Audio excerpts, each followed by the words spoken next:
그래서 한 주간 뭐 별일 없었어요? 며칠 남았어? 35일.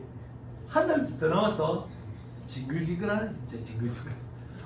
아이고 백혀도 올 시기인데 백혀도 올 시기였어. 아직도 많이 남았어요.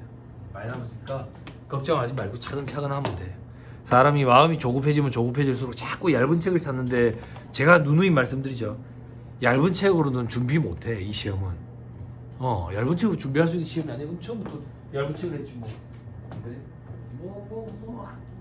끝을 내고 한 번에 끝날 것 같으면 이 공부는 뭐 한다고 1, 2시간 하고 있어. 우리 저건 뭐 썩박인 줄 알아. 그래 안 돼. 그래 안 되니까 차곡차곡 보면 돼. 그리고 지금 정도의 내공이 쌓였을 때 기본서를 한번 짜릿하다고 안보가 확 보여. 근데 그럴 때 이제 스스로 이제 안도감도 들지. 내가 많이 봤나 보네. 뭐가 잘 보이네. 책장도 잘 넘어가고. 예전에 읽을 때 소련 말했는데 어디서 끊어 읽어야 될지 모르겠는데 그냥 술술 넘어가네. 그게 이미 이제 어느 정도 올라갔다는 얘기예요. 그렇게밖에 느낄 수가 없어. 이제는 뭐 한 학원에 300명, 500명씩 앉아 있는 게 아니니까 내가 공부를 할 때 외롭거든. 어디 쪽 왔는지 내가 알 수가 없다. 그런 걸로 보면 스스로 위안을 가지고 판단을 해야 돼. 가는 길이 제대로 되는 게 맞구나 이렇게. 그래 안 하고 많다 이거지. 어디야? 저기서 처음부터 하면 되죠.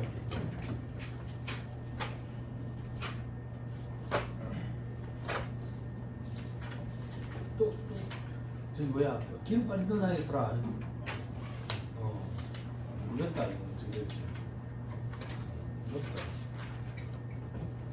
저는 그 저기 오르기 이틀 전에 좀 넣어놨는데 보일러 기름을. 그리고 그 저기 기름 보일러 쓰시는 분들은 좀 넣어놔야 되겠더라. 모르겠더라고요. 어떻게 되는지. 불안불안해. 정신이 자꾸 들쭉날쭉하지. 그지? 사람 자꾸 주식하는 사람들 있다고 보니 직장 그만두고 대직 근무하는 거 가지고 정신이 이렇게 들쭉날쭉하잖아. 그럼 내 기분도 들쭉날쭉해. 뭐 어느 순간 보면 내가 졸중 앉아가 싶어. 그러니까 묻어놓고 잠 어떻게 고생이 잠 어떻게 해? 그치? 잠 안 되면 열지 마. 사이트 들어가지 마. 저기 2-7페이지 보세요.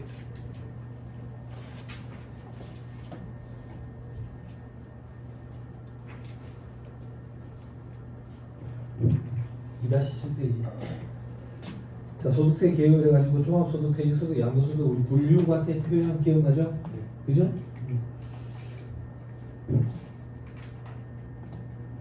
자, 밑에 종합소득 계산구조 있는 수를 한번 봐봐요. 좀 보이죠? 그죠? 이자 배당소득은 바로 소득금액이 되죠. 물론 배당소득은 이제 근로소득도 하고요. 사업소득이랑 기타소득은 필요금이 차감하고, 그죠? 근로소득과 연금소득은 법에 정한 일정의 사실에 따른 금액을 빼주죠. 그죠? 근로소득 공제, 연금소득.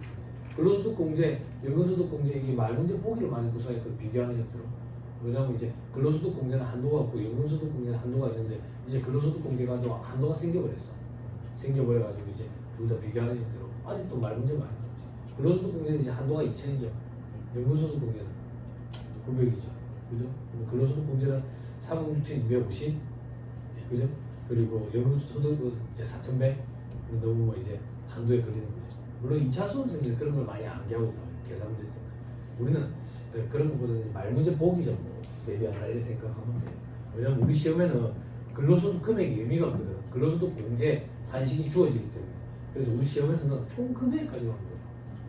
그리고 연금소득 공제에도 법에 따라 일률적으로 차감해 주는데 그게 산식이 우리 시험에 주어지거든.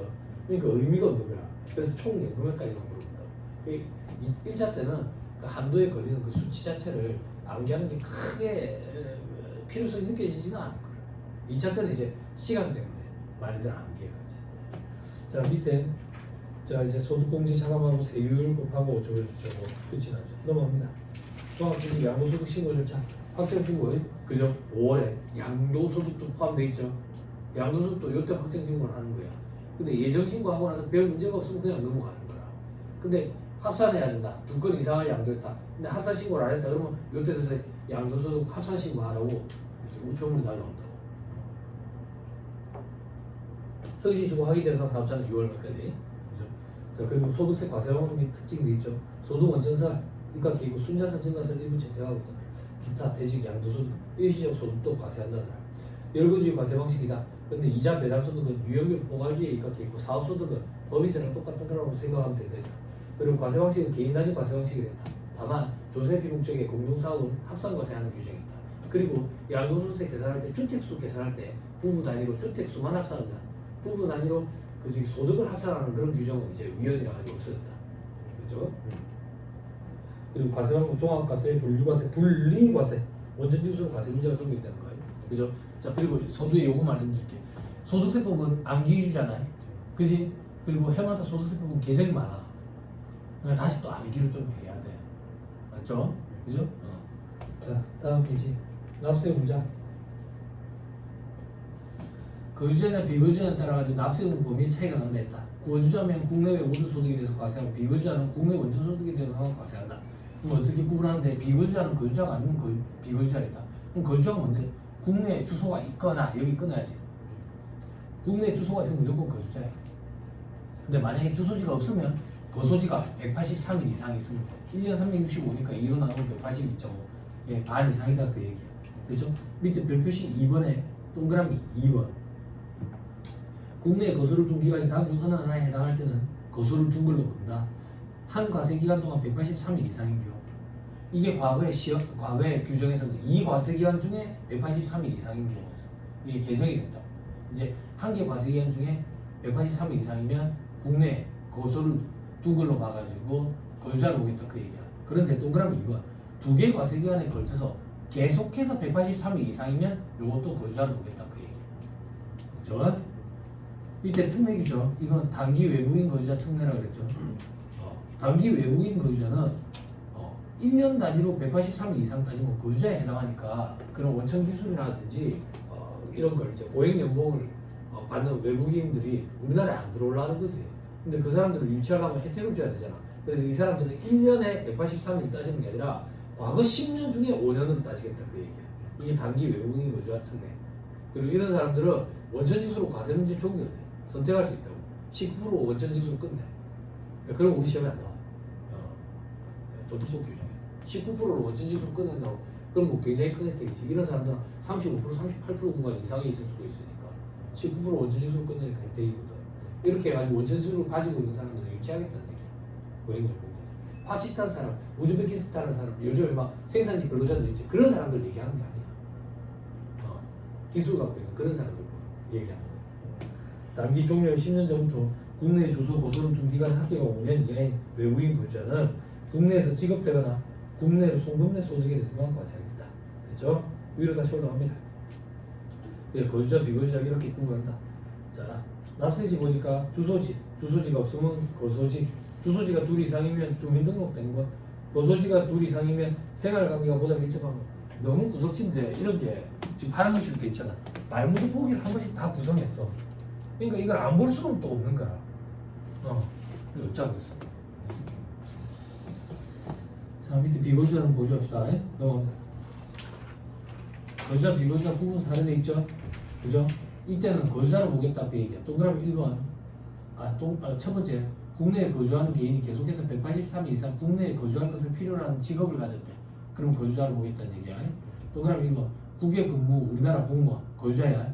거주자, 내국법인은 국외 사업자, 해외 현지법인은 파견된 임직원, 거주자다 그 얘기야. 근데 해외 현지법인은 내국법인이 100%를 직간접적으로 출제한 경우야. 이게 시험에 80% 이렇게 등장한 적 있어. 너무 구석지지만 시험에 등장한 적이 있다. 자, 그다음 이때 납세지는 그 가족의 생활 근거지를 납세지로 하겠다. 주소지 과세 원칙이니까. 다음 동그라미 2번. 다음에 저는 국내에 주소가 있는지 여부를 불문하고 비거주자를 보겠다. 주한 외교관.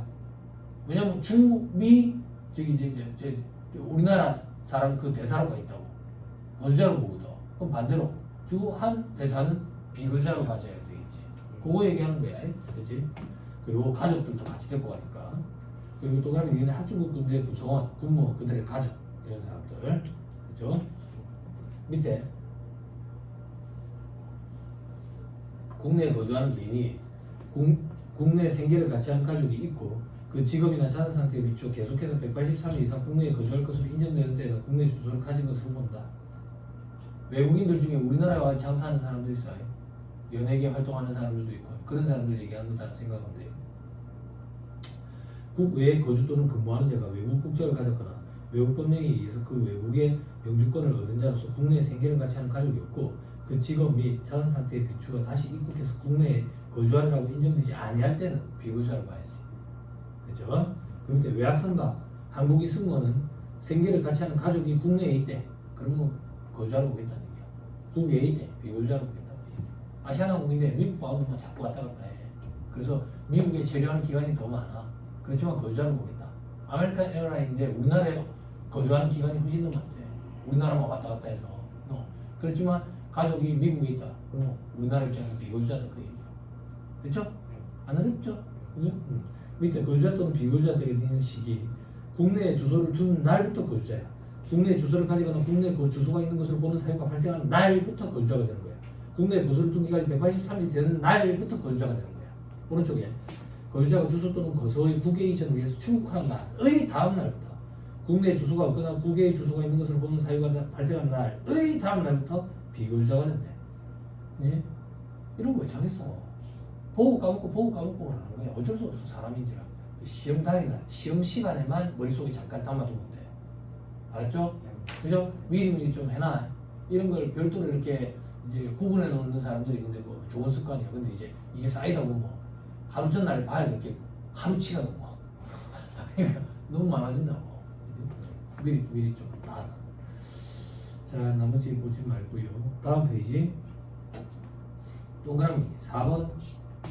그죠? 동그라미 4번 엮어가지고 국내에 거소를 두고 있던 개인이 출국 후 다시 입국한 경우에 생계를 같이 하는 가족의 거주지나 자산 소지 등에 비추어 그 출국 목적이 관광, 질병의 치료 등 여기 정하는 사유에 해당하여 출국한 기간이 명백하게 일시적인 것으로 인정될 때에는 거소를 둔 기간으로 본다.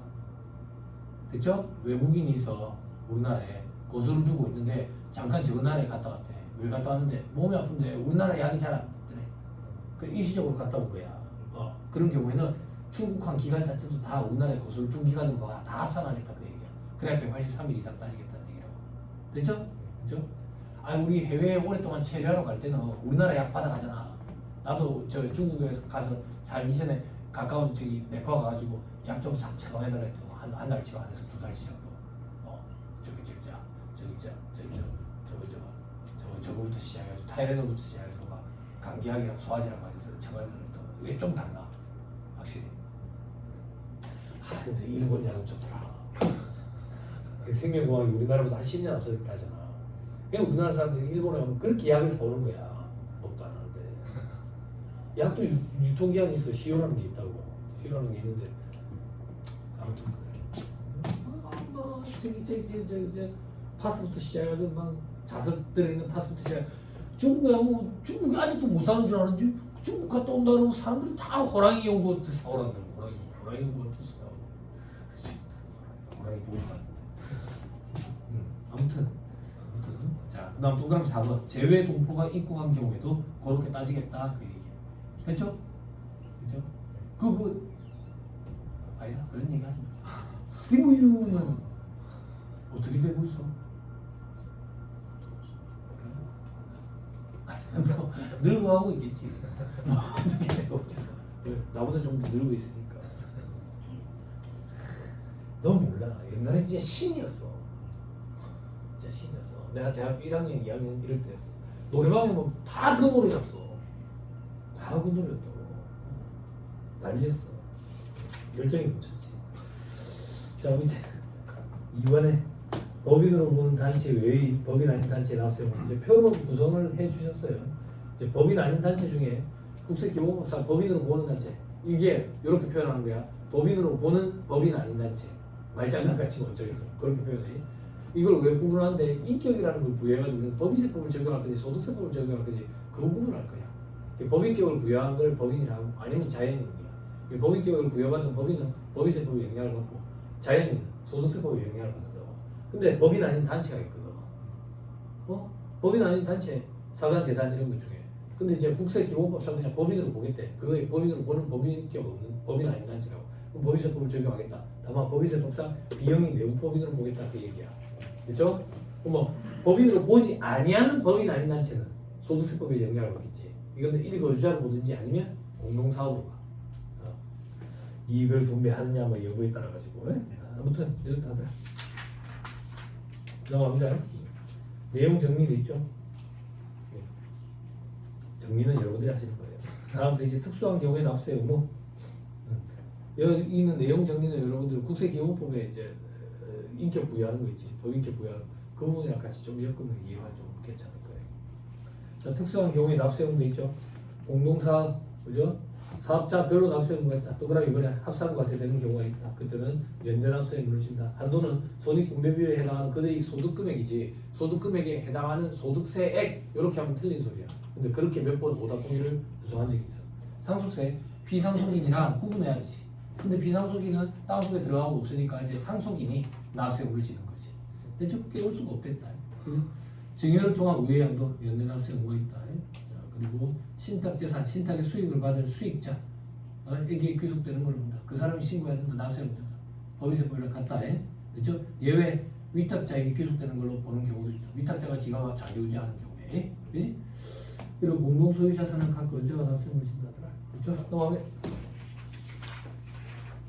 자, 과세기간 1월 1일부터 12월 31일까지고 법인세랑 달랐다. 소득세는 무조건 1월 1일부터 12월 31일까지. 이제 소득세 신고 기한은 5월 1일부터 5월 31일까지. 자, 사망하는 경우에는 사망일까지가 과세기간이다. 그죠? 그리고 상속 개시일이 속한 달이 말일로부터 6개월 되는 날까지 원래 상속세 신고 기한이야. 그거랑 소득세 신고랑 같이 하라고 지금 기간을 맞춰놓은 거야. 그죠? 그죠? 그 밑에 이민 가는 경우에는 출국일의 전날. 그죠? 이게 참 희한한 데지. 출국일의 다음 날부터 비거주자거든. 근데 출국일 전날까지 소득세 신고를 안 해. 그럼 출국일에는 공중에 멍 뜨는 거야. 출국일에는 소득 창출 활동을 하지 말아서 되겠지. 안 그래? 법적으로 좀 애매하다. 자, 밑에 납세지 넘어갑니다. 납세지 지정. 신청에 의한 납세지 지정. 신청에 의해서 납세지 지정할 수 있구나. 이 정도만. 됐죠? 시험에 나오면 그냥 다 같이 틀리자고. 됐죠? 바로 이거. 정부 직권에 의해서 정부에서 납세지 지정해 줄 수도 있구나. 이렇게. 그래서 한번 납세지 지정 취소할 수도 있구나. 이렇게. 됐죠? 기분 좋죠? 그죠? 줄여주니까. 그죠? 요건 제가 묻겠다 그 얘기예요. 안 되겠지만. 다음 페이지. 납세지 변경할 수도 있구나. 이렇게. 근데 이게 시험에 등장했어. 작년에. 납세지가 변경된 경우 납세지 변경 신고서를 변경 후에 관할 세무서장한테 보내줘야 된대. 변경 전에 여러분 마치 그럴듯하다고. 그지? 예정이 있으니까. 그지? 근데 그러면 안 돼. 근데 어쩌겠어. 이런 거 안기다 뭐네. 그리고 15일 안기하겠어. 15일은 부가세법에서 안기해야지. 안 그래? 15일 기억나요? 기억나? 행님 속도 좋다. 아침부터 그거죠. 그거 뭐라지? 이거 뭐라지? 이거 카페인. 그죠? 엄청나요 그게? 느낌이 어때? 바카스에 비해서. 잠이 좀 많이 깨요. 바카스보다 확실히. 맞죠? 대단하죠. 어서 오십시오. 어서 오십시오. 이제 기억이 났습니다. 누가 빠졌었는지. 어서 오십시오. 네, 그래요. 드셔보셨어요, 저거? 그거 뭐예요, 이름이? 더킹. 저거 드셔보셨어요? 네? 미리 조금씩 먹어봐야 돼요. 갑자기 먹으면 안 돼. 저는 저게 막 가슴이 멍멍멍 뛰어서 못 먹어요. 되게 함량이 엄청난가 봐. 타우린? 카페인 뭐 이런 거? 봄에 저거 있잖아. 쭈꾸미 예전에 그 텔레비에 먹는 프로그램 있잖아. 그래서 그러는데 쭈꾸미가 오징어 20마리에 들어있는 분량의 타우린이 들어있다대. 쭈꾸미가. 그 피로회복이 그래 좋대. 그지? 대신에 비싸지. 근데 뭐 어떡해. 오징어는 지금 더 비싸지. 잡히지가 않는데. 나 아직도 기억이 나. 직장생활 할 때 쭈꾸미라는 걸 처음 먹어봤어. 그러니까 회식하러 갔는데 봄인데 쭈꾸미 먹어 가야지 이러더라고. 그래서 1인분에 뭐 2만 원인가 그때 했던 것 같은데 쭈꾸미가 없어. 다들 눈치 보면서 옆에 야채만 그지 먹고 있는 거야. 이렇게 볶아 주더라고. 꼼장볶음처럼 은박지에다가 싸가지고 불이 올려주더라고. 여다 불에. 죽으면 없어. 죽으면. 근데 n분의 1을 하지. 뭐야, 난 눈치 보느라고 야채만 먹었는데 난 왜 n분의 1을 해야지? 그지? 그때 느끼지. 아, 서울 사람들 역시 n분의 1을 좋아하는구나. 왜 좀 조심스럽다. 표정을 봐봐. 맑은 표정에 디스하거나 비하하는 표정이 아니잖아. 그치? n분의 1 좋아하잖아. 우리 정해법 제일 좋아하잖아. 그런 차원에서 얘기한 거야. 오해하지 말고. 더치 좋아하잖아. 본더치 모자도 엄청나게 유행했잖아. 우리나라 사람은 원래 더치를 좋아하지. 죄송해요. 더치 커피 얘기하다가 표정이 지금 안 좋아져서 그만 얘기해야겠어요. 네, 그래서 2-16페이지 납세지 변경이 시험에 등장했지만 우리는 뭐 어쩌겠어. 이거 버리고 가는 거야. 넘어갑니다. 자, 원천징수 알고 계시죠? 그죠? 분리과세를 완납적 원천징수라고 얘기하고 나머지 종합과세는 예납적 원천징수라고 얘기합니다. 넘어갑니다. 이자소득, 배당소득, 금융소득 암기할 게 또 좀 있습니다. 개정이 되나요? 자, 밑에 범위 이래가지고 표로 요약돼 있는데 이건 뭐 보실 필요 없고요. 다음 페이지 하나씩 봅니다. 1-1에 채권, 증권의 매매 차익, 이자 할인액도 있죠. 채권, 증권의 매매 차익은 과세제외라고요. 그지? 우리나라가 이게 큰 특례라고. 근데 이제 저 주식에 대해서 매매 차익에 대해서 과세를 하려는 움직임이 자꾸 있지. 대주주의 범위를 자꾸 넓혀가니까. 그지? 그거에 대해서 이제 반발이 심하고 그리고 이제 바뀐 정권에서는 부동산 소득보다는 주식 소득이 훨씬 더 낫지 않냐. 사회적으로 봤을 때. 투자니까 기업에 투자니까 그런 방향인 것 같아. 그러다 보니까 정치가 이렇게 화랑이고 이런 것 같아. 근데 아니 뭐 의사를 막 싸서 그러니까 자꾸 쏘는데 이제 없으니까 이제 배에 사람 실어가지고 갖다 놓으려고 이러는 거지. 좀 항공함을 이제 비행기도 갖다 실을 거고 이제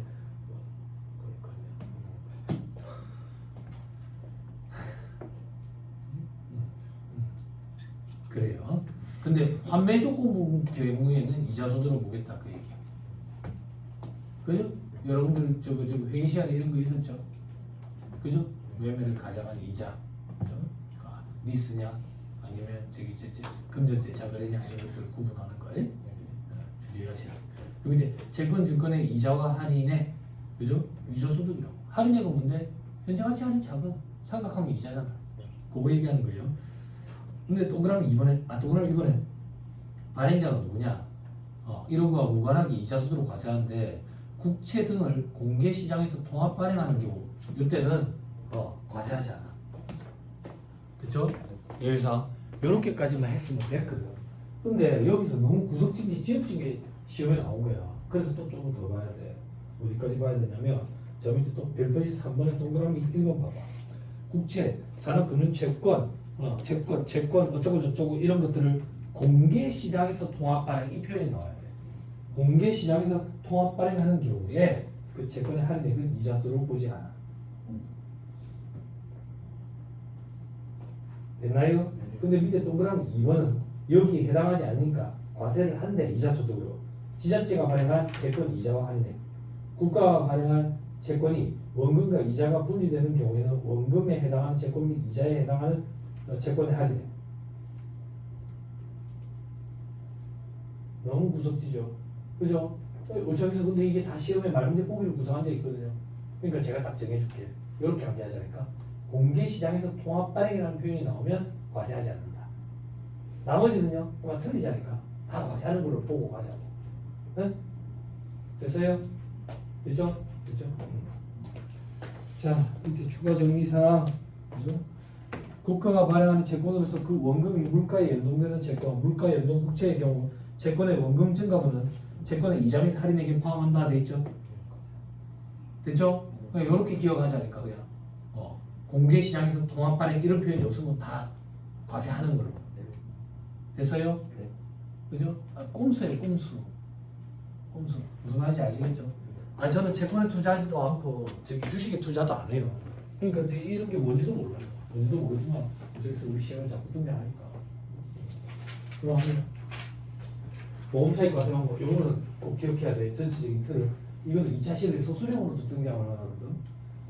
법인세법은 당연히 순자산 증가세를 입각했으니까 입금산입이에요. 소득세법은 이렇게 보는 거예요. 저축성 보험이든 보장성 보험이든 소득세법은 저축성 보험은 이자 수수료 과세, 보장성 보험은 과세 제외야. 저축성 보험과 보장성 보험의 차이 알죠? 학생들 때문에 얘기하면 나중에 만기 환급금에 대비해가지고 일정 부분 적금처럼 같이 하는 거. 이거 보험에 적금이 포함되어 있다 이렇게 생각하면 돼. 저축성 보험은. 보장성 보험은 그냥 날리는 거야. 안 아팠으면. 근데 그게 날리는 게 아니라 안 아팠으니까 됐지. 요래 생각해야 돼. 요래 생각해야 돼. 아파가지고 보험금 탄 경우 보험금 많이 나왔는데 이렇게 생각하면 안 돼. 내가 아파가 결결됐던 걸 좀 생각해 봐야 돼. 그지? 데미지 엄청나게 입었다고. 그지? 그 HP인가 그게 엄청 깎였어. 근데 애들 HP라고 얘기하는 거야. 나는 HP라고 얘기하길래 HP 얘들이 프린터기 그런 거 하나. 그랬더니 pH 산성도를 공부한 건가? 이랬는데 이제 총에 맞으면 HP가 깎인다. 그 HP가 뭘 얘기하는 거예요, 근데? 총에 맞으면 HP가 깎인대. 아빠 라이플을 쓰면 HP가 몇십이 깎이고 그 지금 우지를 쓰면 HP가 몇십 깎인대. 우지 알아, 여러분?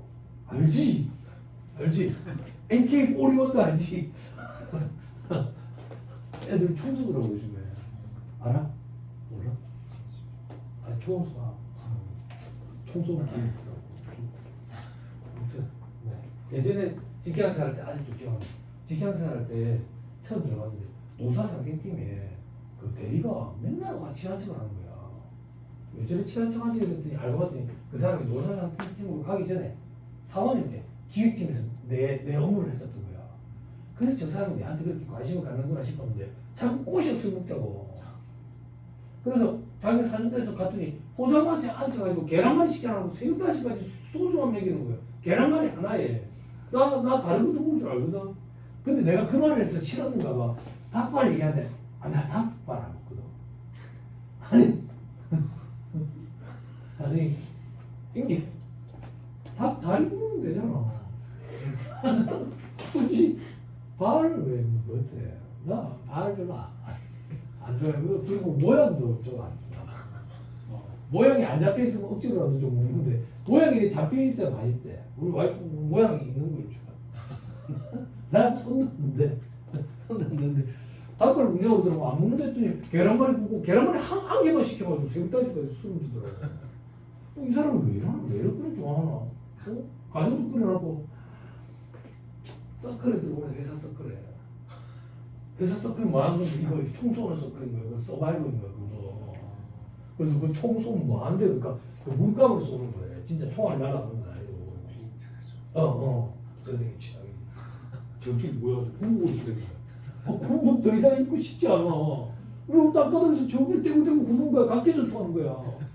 떼굴떼굴 안 굴러도 맞출 수 있어. 혹시 하시는 분 계세요? 그럼 들고 다니지 마. 경찰에 싣고 들어간다. 무장공비라고. 그리고 내가 얘기하잖아. 산에 갈 때 깨끗이 싣고 다녔는데 그거. 지저분하게 하고 다니면 고위생들 무장공비 내려갔다고 싣고 들어가. 간첩 싣고 들어간다고. 아니, 죄송해요. 아무튼 갑자기 이제 기억이 나왔어요.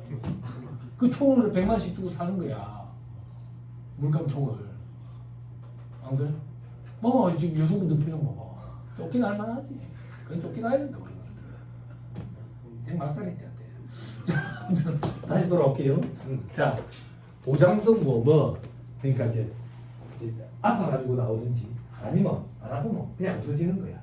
그렇죠? 보장성 보험은 과세 제외 이렇게 기억해야 돼. 다만 사업용 자산의 소실로 인한 보험 차익은 사업소득 총수익 금액에 가산해. 그럼 사업소득으로 과세된다는 얘기야. 여기까지 이해됐어요? 이렇게 기억하는 거야. 됐죠? 넘어가면 저 밑에 별표지 4번. 그리고 보험 차익은 소득세법은 결사조정 같아. 감사받는 게 아니니까. 됐지? 혜택 줄 필요 없어요. 법인세법은 시고조정도 가능했잖아. 됐죠? 인상한 충당, 압축이자 충당 얘기하는 거야. 됐죠? 자, 다음 페이지. 저축성 보험의 보험 차익은 어떻게 되냐? 이게 경과 규정들이 있거든. 경과 규정들 이제 이 책의 제자인 강인태 회계사님 생각에 시험 문제에 잘 등장 안 해버리니까 저 밑에 각주로 빼버렸어. 제일 밑에 반갈이 맨 밑에 이런 걸 각주라고 그래. 각주. 다리 각자를 쓰더라. 풋프린트 이렇게. 자 위로 다시 올라갈게요. 그럼 저축성 보험의 보험차익 과세 부분도 있죠. 이자 수수료 과세하는데 보험체 계약 체결 시점부터 다음 중 하나에 해당하는 보험계약의 보험차익은 이자 소득 과세 대상에서 제외한다. 잘 읽어야 돼. 박스 안에 있는 건 제외란 얘기야.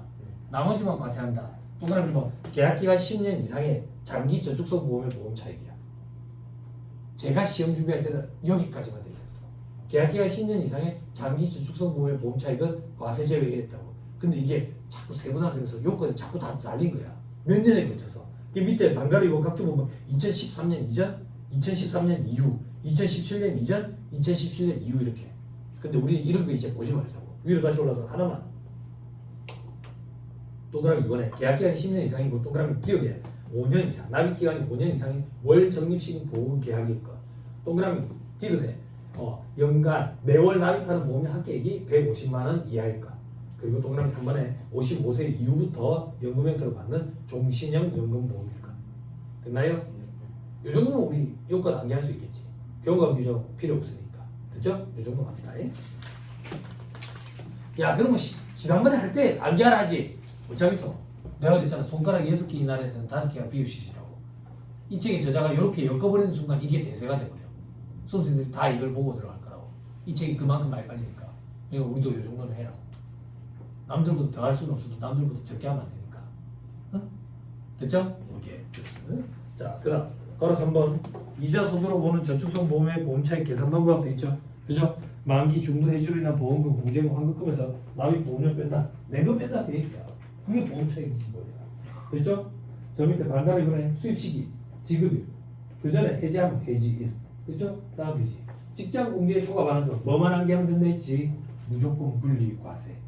그렇죠? 우리 1차 시험에 금융소득 시험 문제 계산 문제가 이렇게 나오거든. 종합과세되는 금융소득금을 계산한다고. 그렇지? 그 요거는 배제시켜 버리면 되는 거야. 됐죠? 1999년 1월 1일 이후부터 가입한 거. 요거에 대해서 초과받는 건 이자소득 과세. 네? 됐죠? 그죠? 무조건 분리과세 이거 꼭 기억해. 그리고 밑에 보면 산출세 계산하는 게 이게 연분 연속법이라고 하거든. 연으로 나눴다가 연을 곱해서 요거는 2차 시험 때 대비하면 돼. 마치 퇴직소득 계산하는 구조랑 좀 비슷해. 고맙습니다. 무조건 분리과세 꼭 기억해야 돼. 그래야지 종합과세되는 금융소득 계산할 때 배제시키고 나머지만 가지고 계산할 수 있지. 됐죠? 됐죠? 아직 안 깨어났어요. 머리가 좀 멍해. 왜 이렇게 집중을 못해요? 잘 안 돼? 이제 슬슬 불안감이 와. 35일인데 고통스럽죠. 그죠? 내일 시험장에 들어가고 싶습니다. 그만 그렇죠. 고통스럽다. 근데 그럴수록 마음을 자꾸 다잡아야 돼. 우리는 밥 먹고 책 보는 게 일이다. 우리는 밥 먹고 책 보는 게 일이다. 응? 됐죠? 그죠? 조금만 더 있으면 책 잘 안 잡혀. 지금 많이 봐야 돼. 조금 더 있으면 아직 벚꽃이 안 폈어. 여러분들 아직 겨울이라고 그러니까. 벚꽃이 피는 순간 불안감이 확 갑자기 한순간 확 온다니까. 손이 떨려. 계산기 두드려야 되는데. 벚꽃이 피기 시작하면 그래.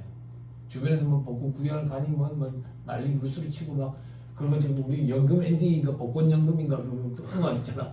그거 이제 울려 퍼지기 시작하면 사람 갑자기 불안하다고. 버텨 괜찮아. 뭐 그래도 봄이 되니까 좋잖아. 길에 걸어다닐 때 고시생 티 좀 내지 말고 하늘도 좀 보고 주변도 좀 두리번거리 보고 아니면 사고나 차 사고. 근데 지난주에 학교 갔는데 벌써 개나리가 피기 시작하더라고. 볼만하거든. 산수유는 많이 폈어. 산수유는 많이 폈어. 그리고 저희 집에 목련 이제 흔들리게 다 폈거든. 그리고 이제 매화 막 펴. 매화. 아직 벚꽃은 안 폈다고. 얼마나 좋아. 봄이 온 것 같아. 사람 믿지 없다고.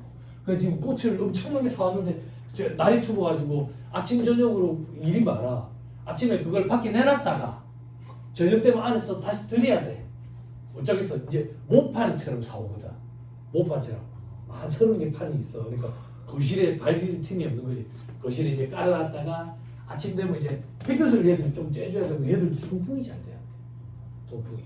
그럼 이제 꽃이 다 져. 비닐하우스 안에만 있다가 안 하니까 온도 차이 때문에 꽃은 다 지거든. 그때 버리면 안 돼. 죽은 게 아니야. 죽은 게 아니야. 근데 일반적으로 사람들이 이제 물이 없나 싶어 막 물을 자꾸 먹는 거지. 물을 자꾸 사람도 물 많이 먹으면 죽는다. 사람도 물 많이 먹으면 죽거든.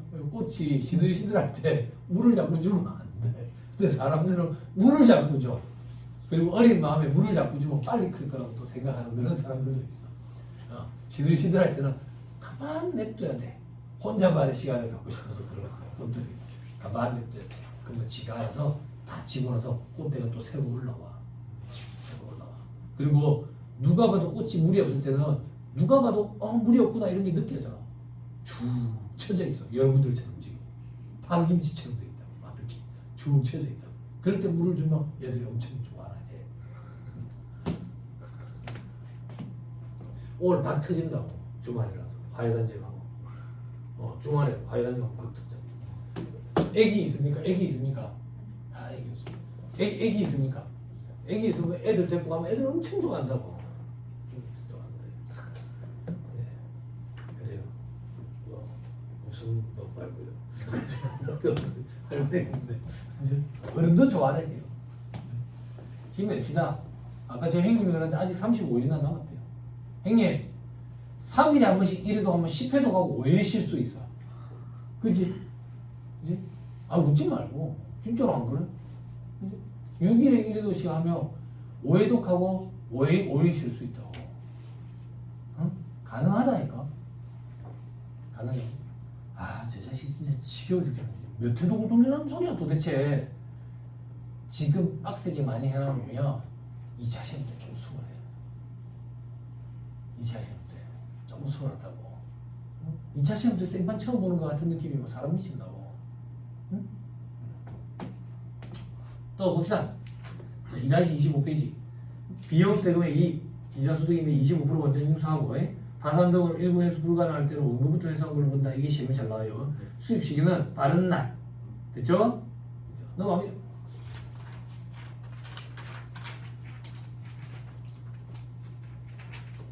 건너뛴 거 있네. 여러분 하나만 건너뛴 거 하나만 보고 갑시다.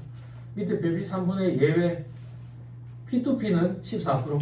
됐죠? 하나만 더 봅시다. 위로 올라서 별표 1번 박스 안에 동그라미 3번. 동그라미 1번도 봅시다. 개인적인 사채이자 비용 대금의 이익이죠. 금융업 영위 사업자가 돈을 빌려주고 이자 받는 거는 사업소득이에요. 금융업 영위 사업자 외이자가 돈 빌려주고 받는 건 비용 대금의 이익. 그리고 음을 깡을 하고 받았대. 사업업 아니냐 이런 것들도 비용 대금의 이익.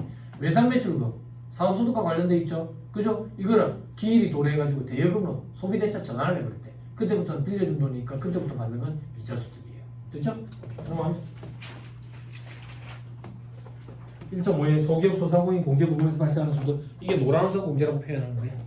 그렇죠? 다른 금액을 사업소득 금액에서 공제한다 돼 있죠. 그죠? 어떻게 공제하는데 밑에 동그라미 2번에 보니까 사업소득 금액 4천만 원, 6천만 원, 1억 기준으로 해가지고 600만 원, 500만 원, 400만 원, 200만 원 이렇게 돼 있는데 이건 조세특례 제한법 기준이에요. 규정이기 때문에 1차 시험에 안 나와요. 1차 시험에. 근데 1차 시험에 그러면 우리는 뭐 때문에 이걸 공부하는 건데 여기서 수령을 한다고. 공제 부분을 수령을 하면 나중에 그걸 무슨 소득으로 과세할 거냐. 이게 1차 시험에 등장하는 거예요. 그게 다음 페이지. 법적 사유가 발생해가지고 지급받는데 그러면 이자소득으로 보는 경우가 있고 퇴직소득으로 보는 경우가 있겠죠. 그죠? 근데 퇴직소득으로 보는 경우에 해당하는 사람, 즉 2016년 1월 1일 이후 가입했더라도 이자소득으로 과세받고 싶어가지고 다시 얘기할게요.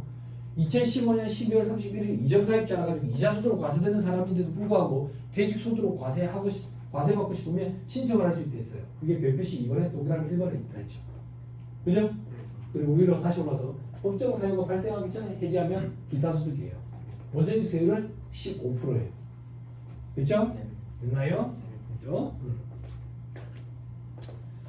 자, 위로 다시 올라가서 별표시 1번 법정 사유가 뭔데? 동그라미 1번 배역 해산, 동그라미 2번 주거벌산, 동그라미 6번에 동그라미 기업 천재지변, 동그라미 니은 해외 이주. 됐죠? 이런 게 아니면 법정 사유가 발생하기 전에 해지된 경우에 해당하니까 기타 수수료로 갔을 때 이거 사업주들 개인 사업주들 괜찮거든요. 다시 2-28페이지 유사이자 유사배당. 자, 유사 이자, 이자랑 비슷해 보이는 거예요. 유사 배당, 배당이랑 비슷해 보이는 거예요. 그 유형별 포괄주의에 입각해 있으니까 이자 수도를 보고 배당 수도를 보고 과세하겠다 그 얘기예요. 거주자가 일정 기간 후에 같은 종류로서 같은 양의 채권 또는 주식을 반환받는 조건으로 채권 또는 주식을 대여하고 나중에 받는 채권에서 발생하는 이자에 상당하는 거, 주식에서 발생하는 배당에 상당하는 금액 이자 수도 배당 수도를 보겠다. 됐죠? 됐죠? 넘어갑니다. 밑에 괄호 2번 환매 조건부 채권 주식 그죠? 자, 거주자가 환매 기간에 따른 사전 약정 이유를 적용해서 환매수하는 조건으로 채권 또는 채권에 준하는 증권을 매도하고 받는 채권 등에서 발생하는 이자 또 그럼 2번 증권 등에서 발생하는 배당 이자 소득 배당 소득을 보겠다 그 얘기예요. 됐죠? 그죠? 채권 또는 주식 매매 차익은 과세 제외 환매 조건부 경우에는 과세 그런데 보니까 이자 비슷한 걸로 받으면 이자 소득 배당 비슷한 걸로 받으면 배당 소득 이렇게 구분하면 되는 거예요. 됐죠? 밑에 바로 3번 종합 투자 계좌도 있죠. 그죠? IMA 종합이란 말 들어가면 MMA밖에 모르겠어요. IMA가 웬 말이에요? 그죠? 아무튼 종합 투자 계좌로부터 분배받은 이익은 배당 수도로 과세하겠다. 이 정도만 하면 돼요. 신종 소득이구나 이렇게 생각하면 돼요. 신종 투자 상품으로 인한 소득. 자 밑에 이자 수도로 보지 않는 거 매입, 애누리, 할인, 외상 매출금 등 기일 연장으로 인한 이자 수령 이런 것들은 다 사업소득과 관련이 있으니까 이자 소득이 아니다 이렇게 기억하면 돼요. 장기화물 판매 시 추가 수령액 이것도 사업소득과 관련된 거니까 이자 소득이 아니다 이렇게 생각하면 돼요. 됐죠? 다음 페이지 정리 보세요. 매입, 애누리, 매입, 할인, 매입가격에서 차감해야 된다. 매상 매출금, 미수금 등 기일 연장 이자 요거는 저기 사업소득과 관련이 있다. 만약에 이걸 소비대체 전환을 했다. 그러면 이자 소득이다 그 얘기야. 장기화물 판매 시 추가 수령액 이것도 사업소득과 관련된 거다. 됐죠? 장기화물 판매 시 추가 수령액이 뭔데? 현재 가치 할인 차금이다 이렇게 생각하면 돼. 됐죠? 네 아까 현재 가치 할인 차금 이자를 안 했어? 매출 채권에 대한 차금이야. 무슨 말인지 이해되죠? 그죠? 오케이 됐어요. 그다음 밑에 위약금 배상금과 법적 이자 시험에 잘 나와요. 됐죠? 일반적으로 과세 제외다. 열거되어 있지 않으니까. 다만 계약의 위약이나 해약으로 인한 거. 재산권과 관련된 계약의 위약이나 해약으로 인해서 받은 것은 기타 수수료 과세한다. 됐죠? 그죠? 이 생각보다 서울의 제법 있더라. 부도값이 너무 치니까 이중 계약해가지고 위약금 물어주더라고. 그래서 이거 과세 어떻게 되는지 그 문의가 한번 들어왔어. 5천만 원이 들더라고. 그래서 와, 이게 기타 수수료지. 과세하면 되지 뭐한다고 그런 걸 문의해. 말이야 공동명의란 거야. 공동명의. 근데 왜 문의하는데? 말이야 고소득자야. 지가 다 받아가 지 앞으로 과세하고 싶은 거야. 와이프가 고소득자 가지고 세금이 너무 많으니까. 그럼 어떻게 해야 된대요? 안 되지. 안 돼. 안 된다고 하면 분명히 얘기했지. 그지? 친구는 어떻게 그지? 우리 강사료 소득 기억나? 그지? 계속 반복수는 어디 뭐? 사업소득이지. 일시후발적이면 기타 소득이지. 그지? 그리고 동일한 고용주에게 6개월 이상 계약 단위로 계약이 돼 있으면 근로소득이지. 그지? 그지? 제가 대학에서 받는 건 뭐랬어? 근로소득. 제가 여기서 받는 건 뭐랬어? 사업소득. 제가 교도소나 학원에서 강의하고 받는 건 뭐랬어? 기타 소득이라 했잖아. 문의가 온 거야. 문의가. 본인 돈도 아니야. 와이프가 이번에 강의를 하나 띄워가지고 6억을 받았대. 6억을. 와, 엄청 많네. 엄청 많네. 무슨 강의 못 모르잖아. 그지? 프라이빗이니까. 자기가 쓸 때 이렇게 원래 자기 와이프가 장을 담그는 사람인데 장을 담그. 그 텔레비에 나오는 그 거짓말 하는 것들보다 훨씬 낫지. 난 진짜 장 담글 수 있거든. 난 거짓말 안 해. 손에 장을 지지네 이런 소리 하잖아. 아무튼 그렇잖아. 그랬는데 이제 이게 이제 기타소득 과세되면 60% 필요금이 의제되잖아. 자꾸 웃기는 거야. 웃기는 거야. 이 절세할 수 있는 방안을 얘기하는 거야. 없다고. 사업소득이라고. 그랬더니 그런 답변을 들으려고 연락한 게 아니에요. 그런 답변은 챗GPT나 제모나이도 있대. 못 전했어. 나는 돈 받으니까. 그지? 절세할 수 있는 거 없다고. 자기가 찾을 때 기타소득 안 돼요. 기타소득. 그러니까 왜 안 되냐고 그러니까 안 되니까. 이슈 월등해야지 기타 소득이니까. 한 번 하고 안 한대. 한 번 하고 안 돼. 뭘 한 번 하고 안 해요. 진짜 한 번 하고 안 한대. 계약서를 내한테 보여줬거든. 근데 계약서에 왜 1월 1일부터 12월 30일이라고 돼 있어요? 하거나 안 하면 오늘 날짜 쓰지. 돈 소리 나간다면. 그리고 계약 기간에 별도의 정함이 없으면 자동으로 1년씩 연장된다 이렇게 돼 있더라고. 돈노 같은 게. 근데 기타 소리 할 수 있는 방법이 없냐고. 그때서 이제 저자세로 들어오는 거야. 무식한 티가 나는 거지. 그래 내가 그치 안 된다고. 안 된다고. 기타 소리 안 된다고. 계약서를 새로 쓰든지 그래야지. 그리고 그 플랫폼 사업자가 분명히 3.3% 차감하고 줄 거라고. 8.8% 차감하면 기타 소득인데 거기랑 협의를 보면 안 될까요? 그러더라고. 협의 같은 소리 하면 안 돼. 원천지수 문제가 가산세 묻는다고. 원천지수 잘못하면 소득급은 잘못하면 가산세야. 가산세야. 그리고 이제 우리 세금 신고하는 사람도 이 소득급은 잘못하면 무신고가. 무신고가 온다고. 큰 문제가 생겨. 가산세 문제가 크다고. 차이에 대해서 뭐 과세하는 그런 게 아니야. 이제 자꾸 이제 부정적인 쪽으로 이제 그런 거죠. 이런 얘기도 자꾸 얘기를 듣다 보니까 탈세 상의 상담을 제의 주시는 것 같아. 아주 좀 불쾌하다고. 돈이 그거 갖고 그런 거 상담해 준 사람 아니라고. 그랬더니 그러면 녹음을 좀 해야 되겠냐고. 제가 다 기억을 못 할 것 같은데. 자 시작. 네. 시작. 그러니까 뭐 상대방이 뭐 녹음을 하려고 합니다 이러더라고. 근데 내가 뭘 눌러줘야 된대. 그래서 이거는 계속 반복성이 되기 때문에 사업소득입니다. 사업소득으로 과세되고 계약 기간에 정함이 있고 뭐 이러니까 사업소득입니다. 기타 소득이었으면 하라고 채웠겠죠. 이렇게. 왜? 돈을 받았으니까 해줘야지.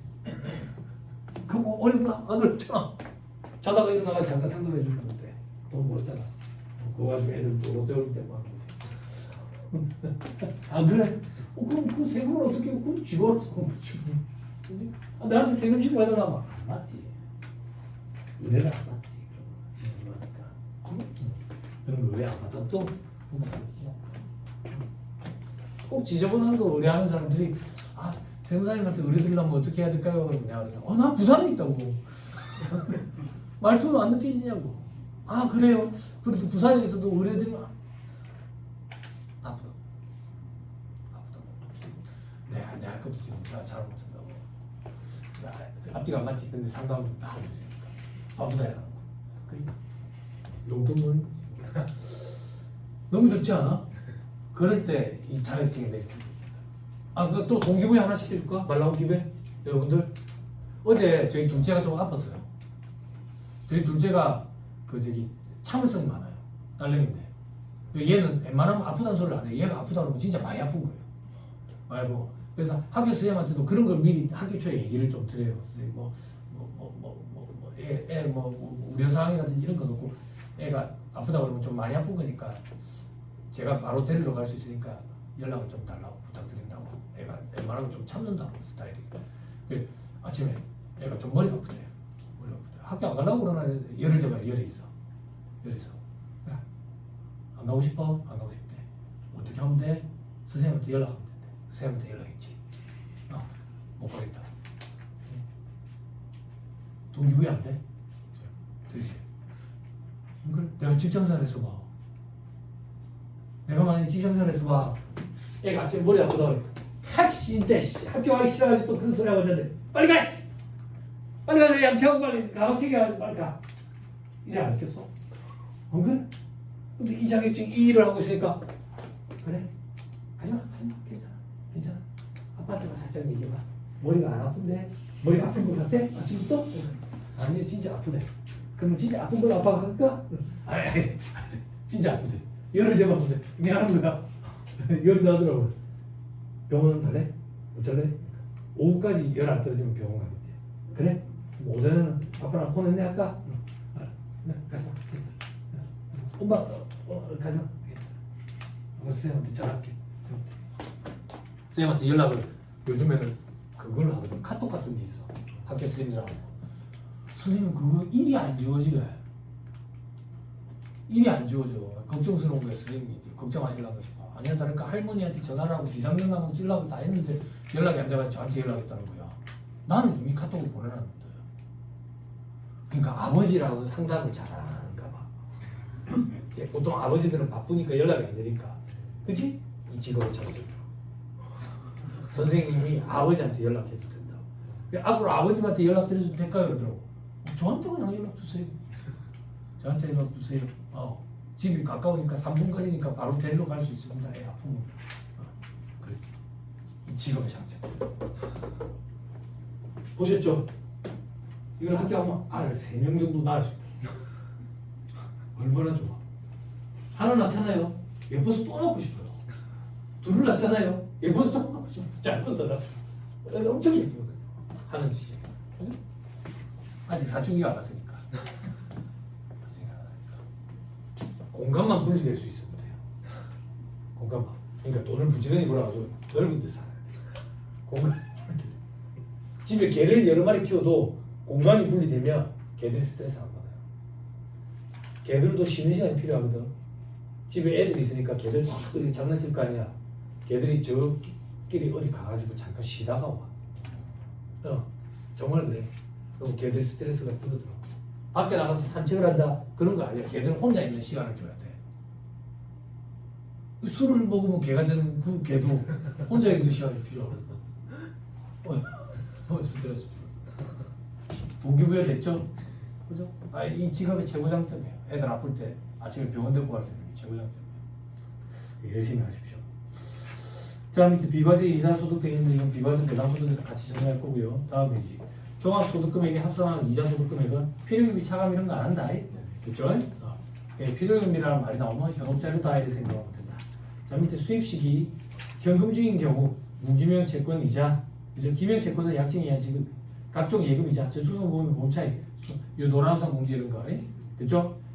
대부분 공공다수를 상대로 하는 거니까 현금주의로 한다고. 그지? 발생주의로 관리하기 힘드니까. 다만 기명 채권의 이자, 직장 공제 초과하는 것은 약정 이하 지급이에요. 비영업 대금의 이익, 유사 이자, 발생 금융상품 이자 이런 것들은 빠른 날, 채권, 주권, 환매 조건 운명의 차익도 빠른 날, 그렇죠? 밑에 특례 채권 등 보유기간 이자는 발생주의로 하는 게 아니랬다. 기간 경과분 경과이자 계산하는 거 아니다. 그지? 중도 매도 시에는 매도일에 귀속이 되고 이자 지급 시에는 지급일에 계속이 된다. 요거 기억났죠? 그죠? 예전에 계산해줬죠. 중도 매도 시에는 매도인한테 귀속됐었고요. 그죠? 이자 지급 시에는 매수인한테, 양수인한테 귀속됐었어요. 그죠? 됐죠? 그래서 이 이자 지급 기간이 2년이면 보호기간 말마다 1년씩 경과이자 계산하는 게 아니었다. 됐지? 그건 회계다. 그렇죠? 넘어갑니다. 자, 이제 배당소득 2-33페이지. 자, 하나씩 봅시다. 자, 일반 배당 있죠? 그리고 내국법인 외국법인으로부터 받는 잉여금 배당, 법인으로 보는 단체로부터 받는 배당 이런 거에 잉여금 처분결의 무기명 주식은 받는 날 연금주의, 내국법인으로 보는 신탁재산, 법인과세 신탁재산으로부터 받는 것도 똑같다. 그죠? 인정 배당, 결산 확정의 의제 배당, 법인세 평가 동일하다더라. 그죠? 자, 밑에 집합 투자기로부터 이익은 받는 날 현금주의. 그죠? 밑에 파생, 요거는 받는 날. 그죠? 배당소득은 파생이자는 빠른 날이어서 둘 중에. 그지? 자, 나머지 볼 필요 없고, 저 밑에 출자공동 사업자 배당은 과세기한 종료일. 그죠? 그리고 저 밑에 파생 금융상품 배당 받은 날 현금주의. 그리고 동그라미 8번 유사 배당 받은 날 현금주의. 넘어갑니다. 자본준비금을 감액해서 받는 배당 있죠? 상법에 따라 자본준비금을 감액해서 받는 배당은 배당소득에 포함하지 않는다. 다만 의제 배당으로 과세되는 것은 포함한다. 이렇게 기억 됐죠? 자, 밑에 이 경우 다음 중 어느 하나의 건수자가 받은 배당 금액은 해당 건수자가 보유한 주식의 장부가액을 한도로 배당소득에 포함하지 않는다. 그죠? 법인세법 똑같았다. 내주주, 비상장법인의 주주는 장부가액을 한도로 배당소득에 포함하지 않는다 했는데 개정된 건 너무 구석지고 지역적이다. 어렵다. 안 봐도 무방하지 않을까 싶어요. 밑에 박스 2번 인정은 결산 확정해. 인정 상여만 근로소득이 근로제공일이 속하는 사업연도 기수. 요게 독특하다. 자, 밑에 의제배당 수입식이 돼 있죠? 그죠? 동일하다 이렇게 생각하면 된다.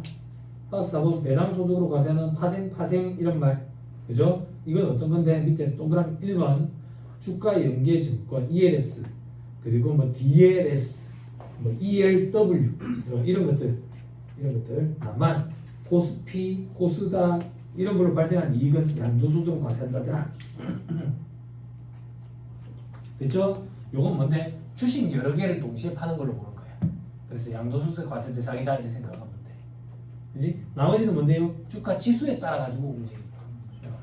다음에 동그라미 2번 상품에 따른 파생결합 사채. 그렇죠? 이것도 배당소득으로 과세한다. 자, 밑에 박스 5번 조각 투자 상품. 이것도 신종 투자 상품이다.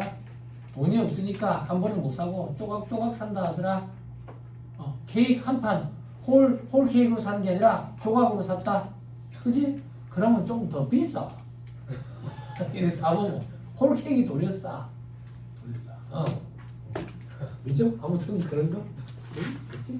그럼 2-36페이지 법인세법상 의제배당 밑에 소득세법상 의제배당 법인세법이랑 똑같다라고 생각하면 편한데 유형 2번에 감자퇴사 탈퇴 해산합병 분할로 인한 대가에서 주식 취득가액 빼는 거 있죠. 그죠? 여기서 주식 취득가액 법인세법이랑 똑같은데 소액주 주고 취득가액이 불분명하면 액면가액을 주식의 취득가액으로 할 수 있는 경우가 있어. 그지? 못 갖고 갈 거라. 그지? 밑에 감자시 단기소각 주식 특례 법인세법이랑 똑같은데 주발주 자본 전입으로 인한 상주는 단기소각 주식에서 제외시켜. 뭐 이런 규정들이 있더라. 그러니까 이렇게 기억하시면 좋겠어. 법인세법이랑 똑같은데 차이점이 있더라. 차이점은 2차 시험 때 준비하자. 1차 시험은 그냥 갔다 오고 보고 들어가자. 됐죠? 다음 페이지 1-2에 출자 공동사업자 배당. 출자만 하는 공동사업자. 어떤 사람들인데 밑에 동그라미 이거 공동사업에 성명사고를 쓰면 책임을 지는 거니까 출자 공동사업자 아니다. 동그라미 이번에 무한 책임을 진대. 책임을 다 지는 거야. 그지? 그러면 출자만 하는 사람은 아니다. 참여한 사람이다. 됐죠? 저 밑에 사례. 그지? 출자 공동사업자는 사업소득 형태로 분배받는 게 아니라 배당소득으로 과세하겠다. 그리고 이제 무조건 종합과세. 그리고 원천지수 세율은 25%. 그죠? 2천만 원 초과율 판단할 때 요거는 고려하지 않는다. 그렇죠? 그리고 과세기한 종료일이 수입시이다. 다음 페이지. 법령으로 정한 집합투자기로부터 이익 돼 있죠. 펀드 다이를 생각하면 된다했죠. 그죠? 자 밑에 소득부분 배당소득으로 과세한다. 과세 대상을 제외하는 거 상장 주식 거래한 거. 왜? 개인이 상장 주식 직접 투자하는 거랑 다구를 맞추기 위해서, 형평성을 맞추기 위해서. 그리고 벤처기업 주식도 똑같다. 됐죠? 다음 자산의 거래 평가로 인한 손익은 과세한다 하더라. 비상장 주식 거래 평가로 인한 손익은 과세한다. 그죠? 됐죠? 그리고 채권 요거는 과세한다. 됐죠? 다음 페이지 2에 돼 있죠? 2에 밑에 보면 상장 주식 매매 차익 과세 제외, 주식의 배당금 배당소득으로 과세한다. 똑같다. 채권의 매매 차익 매매 차손 요거는 개인이 직접 투자하면 과세 안 하는데 요건 과세를 하겠다. 간접 투자하면 대신에 배당소득으로 과세하겠다. 됐죠? 그리고 채권의 이자도 배당소득으로 과세하겠다. 그죠? 요걸 분배받는 거는 됐죠? 오케이 됐습니다. 제일 밑에 별표시에 채권의 매매 차익은 과세 제외가 원칙인데 집합 투자기로부터 포함된 채권의 매매 차익으로 인해서 받는 배당은 배당소득으로 과세하겠다. 됐죠? 포기하면 안 됩니다. 자 다음 페이지 2-41페이지. 아유 다행이다. 그죠? 그로스업 10%로 그냥 갖고 가자. 11%로 바뀐 거 아닙니까? 11% 2027년부터 적용이 될 거다. 2026년부터 세율이 달라지니까 2026년 귀속분에 대한 배당이니까 2027년부터 적용이 될 거다. 됐죠? 천만다행이다. 그죠? 그럼 내년에는요? 내년에 안 올 수도 있다. 전주도 올 줄 알았는데. 네? 좀 그런가? 학교 동차 학교 좀 그런가? 자 됐습니다. 네, 그때 가서 다음 페이지 그로스업이 적용되지 않는 거 요건 1 지급하는 법이 내용법이 아니면 그로스업 적용 안 할 거고 법인세가 이미 과세된 소득을 재원으로 해야 되는데 과세 안 됐으면 이중과세 문제 없을 거고 그죠? 그리고 제일 마지막 페이지 2-44페이지에 받는 주주의 종합과세 대상에서 기본세율 적용분이면 안 할 거다. 왜? 2천만 원 이하까지는 원천지수 세율 적용분이 14% 세율을 적용하니까 분리과세랑 효과가 동일하기 때문에 그죠? 그렇게 하겠다. 앞으로 다시 돌아서 요건 1 위배되는 거 그로스업 배제 외국법인매당 출자공동사업자 매당 요건 2 위배되는 거 집합투자로부터 2 그리고 다음에 배당 되겠죠? 입금 불산임 항목 자본적인 얘기야 무상주라도 의제배당으로 보는 특례 두 가지. 의제배당이긴 한데 입금 불산임 항목이니까 이중과세 문제가 없다. 자기 소각이 자본적으로 갖는 거. 자유주의를 보유한 상태에서 지분 비율 증가. 그죠? 밑에 동그라미 니은 1% 재평가 세율이 적용되는 토지 재평가 차익 자본적으로 인한 무상주 의제배당. 1% 재평가 세율 적용되는 재평가 세율이 너무 낮으니까 입금을 못 했지. 그리고 의제배당을 과세한다 했지. 그렇지만 그로서가 안 한다고. 이거 독특하다 했지. 됐죠? 다음 페이지. 3% 재평가 세율 적용된 건 요건 입금으로 보지 않는다 했지. 이렇게 기억하면 된다. 3% 세율. 그죠? 밑에 동그라미 니은 자본의 감소로 인해서 받는 것 중에 주식 취득가액을 초과하는 거. 그죠? 감자 차익. 그지? 이중과세 문제가 없으니까 의제배당 아니다. 밑에 소득공제가 없는 각종 페이퍼 투자회사 그리고 내국법인으로 보는 신탁재산, 법인과세 신탁재산. 그지? 소득공제 받으니까 이중과세 문제 없다. 동업기업 과세 특례. 그죠? 동업기업 단계에서 과세 안 하니까 이중과세 문제 없다. 다음에 세액감면을 받는 법인 수도권 밖으로 본사만 공장이 이제 빠졌다. 그리고 외국인 투자 증자에 관한 감면 그리고 제주도 관련 감면 이렇게 기억하면 된다. 됐죠? 그죠? 그럼 다음 페이지 별표시 2번. 이 경우에는 그로서 제외 배당 소득은 다음과 같이 계산한다. 배당 소득 곱하기 직전 두 개 4년도 총 소득금액 분의 감면 대상 소득금액 합계액의 감면율 곱한 거. 직전 두 개 4년도 총 소득금액, 직전 두 개 3년도 감면 대상 소득금액 시험 문제 다 주어진다. 수험생들이 이거 계산 못하냐? 다 계산할 줄 안다.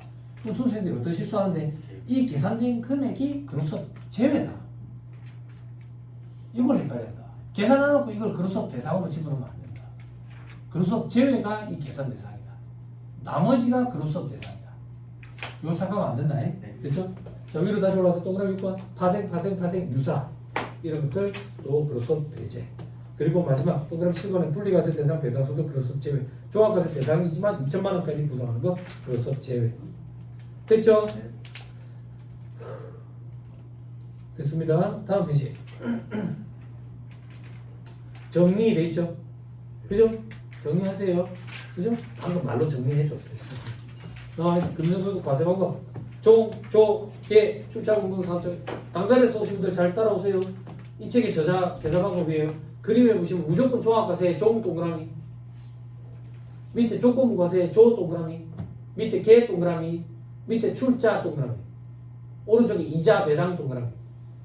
이 책의 저자는 종, 조, 계, 출자, 이자 배당 요런 와꾸를 해가지고 답안을 서술해 가요. 2차 시험 때도 이렇게 서술해 가시면 돼요. 그럼 이 책의 저자는 뭔데? 이 책의 저자는 이철재 기사님이에요. 같이 강의한다면서 이 책을 가지고 그래서 책에 보면 별에 해가지고 2번이라고 되어 있는 풀이가 이 책 저자의 풀이에요. 풀이 방식이에요. 그걸 가지고 해답과 맞춰가면 돼요. 그죠? 자, 밑에 별표시에 동그라미 2번 출자공동 사업자 배당은 항상 무조건 종합과세. 밑에 금융소득 구분에 비과세 대상, 공익신탁이 이익, 그리고 ISA 계좌에서 받는 200만 원, 400만 원까지 이자 배당은 비과세. 그렇죠? 그 밑에 세부사항에 법에 정한 거랑 신설돼 있죠. 그죠?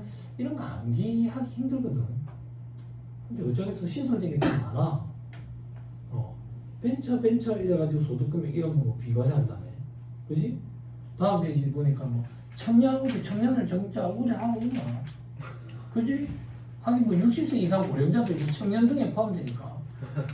어제 이제 뉴스에 나온 이제 발표 자료 보니까 정부에서 발표한 자료에 따른 통계 수치인데 60세 이상 고령자의 취업률이 굉장히 많이 늘었더라고. 그게 무슨 말이야? 60이 넘어도 일해야 되지. 그러면 죽는 거에 안락사도 허용이 안 되니까.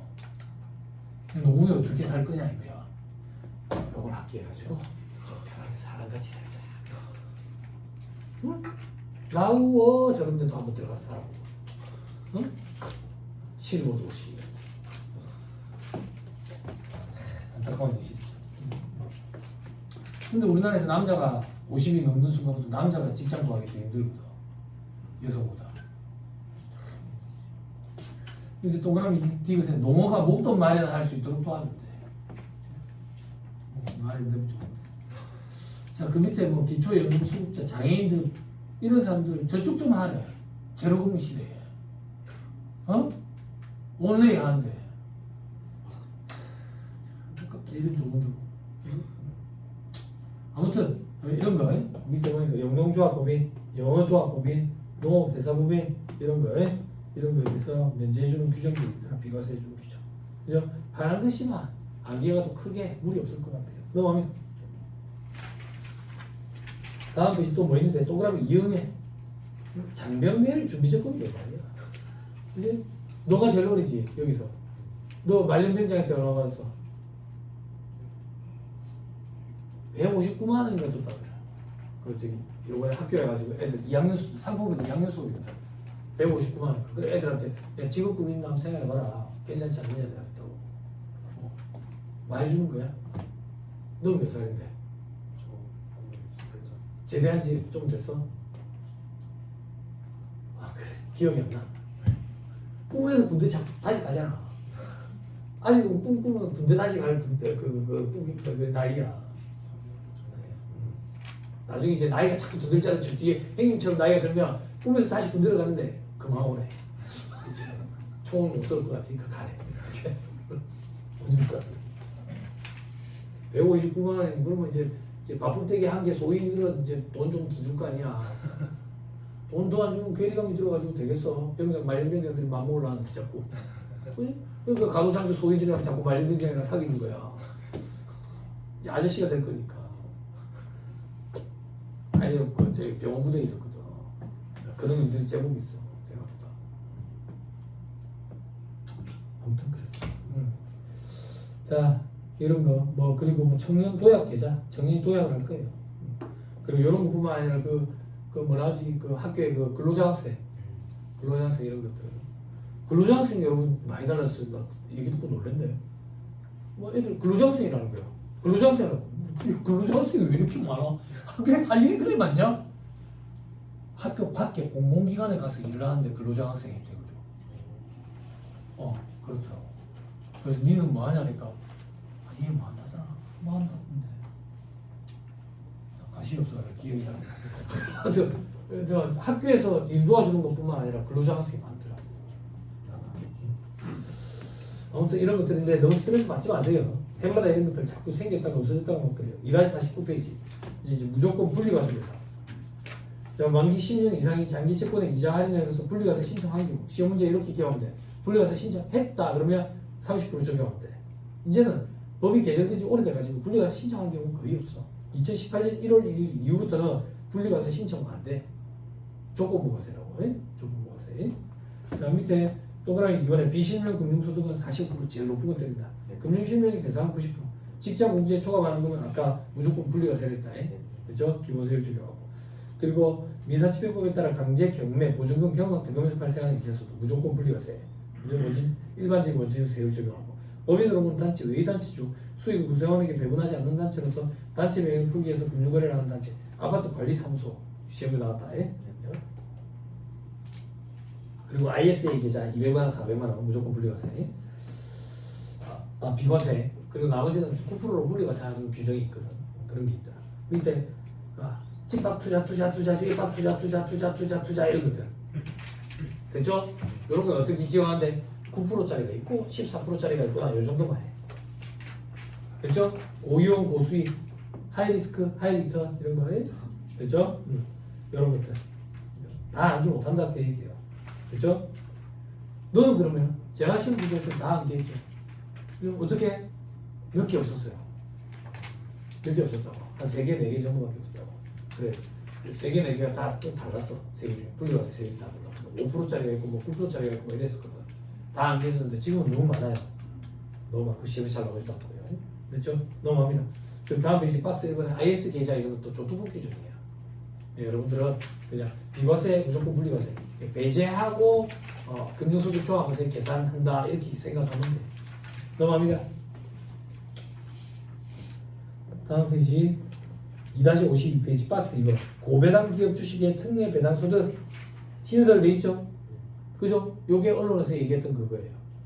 고배당 기업들. 근데 옆에 깨알 같은 것이 뭐라고 돼 있어요? 여러분들 도와주죠? 조특법. 이게 무슨 말인데요? 조특법이 보지 말라 그런 얘기죠. 안 봐도 된다. 2차 들어오면 된다. 그죠? 그죠? 고배당 기업이라고 법이 정해져 있다 그 얘기야. 배당을 많이 하는 거구나. 2024년에 비해서. 그리고 배당 성향이 40% 이상이고 혹은 25% 이상이고 뭐 저거 증가했어야 되고 이런 경우에 배당 소득 받은 거에 대해서 14% 원천징수 하고 어쩌고 저쩌고 세율을 적용을 해준다 이런 게 있더라. 됐나요? 됐어요? 특례 배당소득에 대해서 세율 눈으로만 가보세요. 2천만 원까지 14%그 위로 한번 보세요. 됐죠?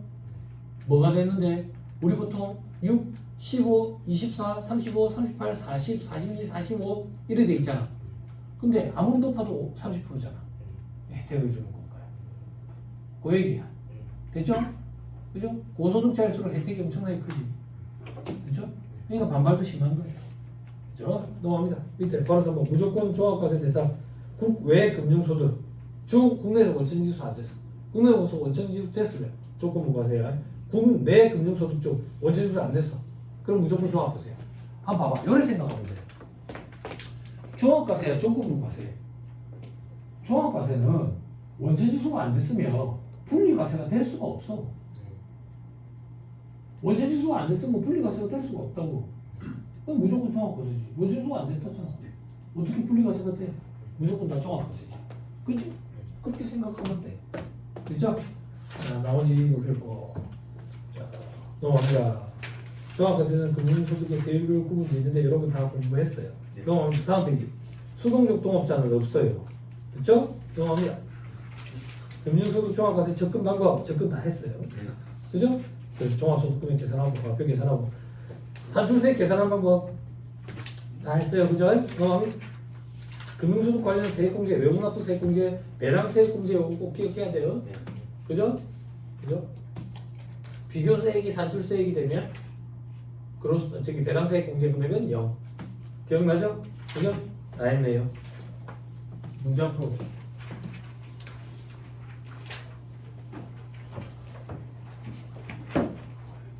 실시간이니까 잠깐 끊었다가 문제 한 풀어.